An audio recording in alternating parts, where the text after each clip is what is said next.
Alright, everybody, I am real excited today because we are going to be talking about probably one of my favorite kinds of horror, aliens.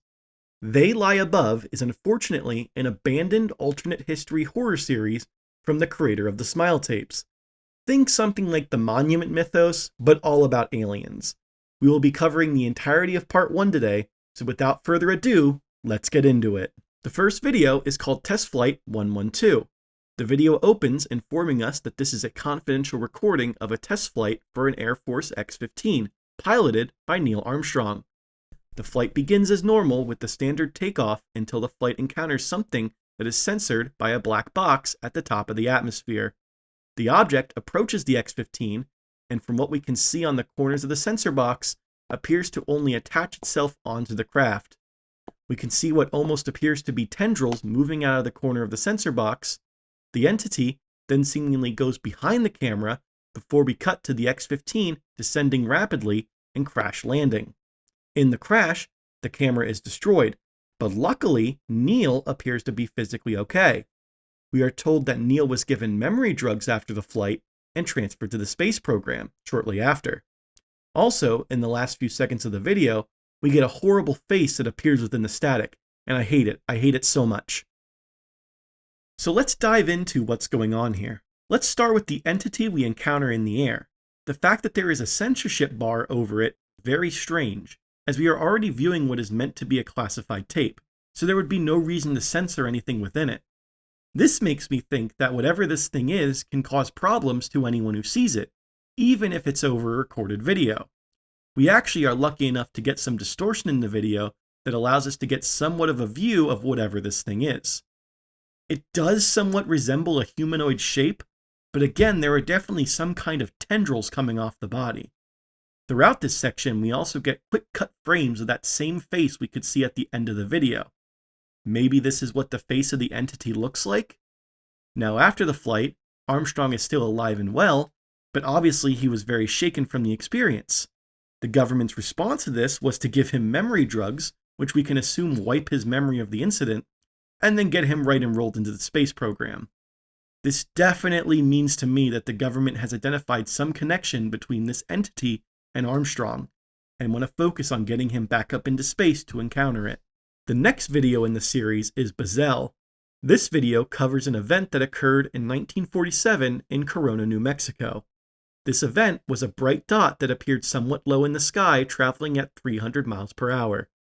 Later on, Michael Bazel discovers strange debris on his way into town and makes plans to recover it. Bazel was never seen again after that night. The family attempted to organize massive searches to find Michael, but he was never found. We also get an interview years later from Michael's son William. An interesting note is that this interview takes place a few days before the test flight in the first video. Still have that memory of him leaving that afternoon, and all I can remember is feeling pain. I love my dad. He was the best dad someone I could ever have. He worked hard to give us everything. He told us he'd be back. Never would have thought that would be the last time I ever seen him. And it still haunts me to this day. We were scared. Mom and I wanted to move out of the state as soon as we could, and she hasn't dealt well with the whole incident. She's been having nightmares for years. She calls out my dad's name in her sleep. He still might be alive today. And I hope he is. I'm just afraid of what he's gone through. The video then goes on to tell us that Michael's wife refused to be interviewed before a glitch occurs. We then get more context about the search for Michael, specifically a group of police officers who, a month after Michael disappeared, investigated the debris site. We are told that all officers returned with different demeanors, in the same way that soldiers can return from battle. We are told that the officers had flashes of images in their mind, with this image being shown for a frame. We then jump ahead to March 1986, where William Bazel is investigating strange activity occurring in his home. Bazel had installed a motion sensor camera that picked up the following images shown one night. Most of these images it's hard to make anything out of, but the final image is of a humanoid figure covered in darkness. We are then told that William became increasingly paranoid after seeing this image due to already believing that his father had been abducted by aliens. So what we can assume from this video is the people of Corona, New Mexico witnessed a UFO, which crashed shortly after and was the debris that Michael Bazel discovered. When Michael went to try and recover the debris, he was likely abducted by whatever entities were inside the UFO. The debris field definitely had some sort of lasting effect though, as the officers who went searching there a whole month later all saw this image in their head while searching.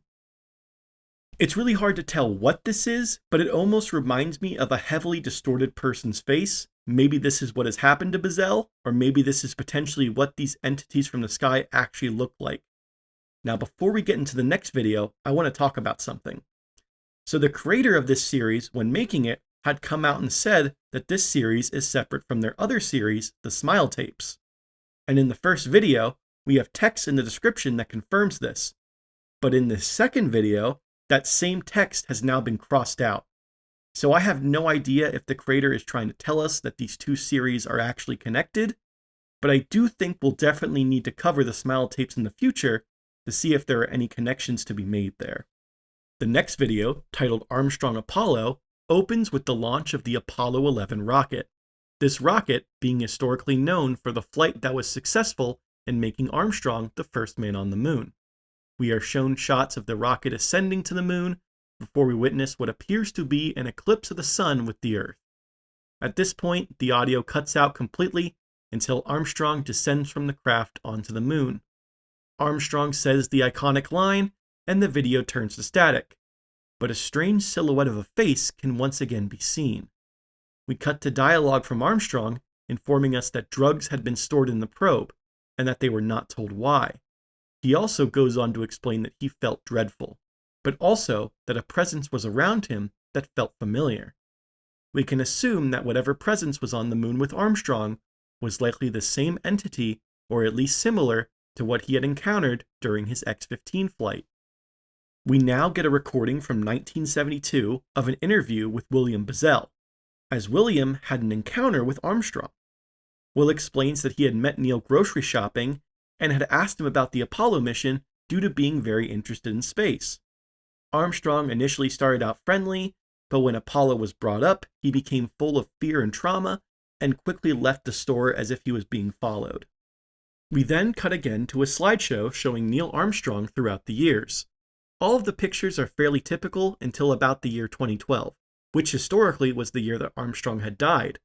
In 2012, Armstrong looks to be much younger, and photos exist of him looking healthy and young up until 2022. We are told that something is not right, and I definitely would agree with this, as Armstrong's rapid de-aging makes no sense. Was he potentially replaced by something once he got to a certain age? Or did some kind of exposure to whatever was in space cause him to start de-aging? The next video is He Wants Answers. We are back to William Bazel again, who has become increasingly paranoid and claims to know why they are here. We get a series of motion detection shots of the entities captured within the house over the course of several days. We then cut to a video of William demanding answers from something while the light in the room flickers on and off rapidly, until eventually overloading and shattering. We then jump 1 month later to William talking to his daughter Mary, asking her for a tool in the garage. When Mary goes looking for her father, she is unable to find him. We then end with a missing poster for William Bazel as of 1986, and the credits for They Lie Above Part 1 begin. But if we look closely, we can also catch letters at the bottom of the screen at the end of the video. These letters take us to a private YouTube video called She Needs Answers. This video is just a series of random pictures and short video shots with really nothing of note, though we do receive a series of numbers both within the video and the description that when converted to text give us the words where and grief. We also get a link from this that takes us to one final video called They Lie Above. This is the shortest video of them all, just teasing a part 2 to the series. Now unfortunately, as I said at the start of this video, the creator feels that he will likely be retiring from the analog horror genre due to his true passion being music and not creating film. Now, maybe one day we still will get a continuation of this story, but as of now, this is all we have.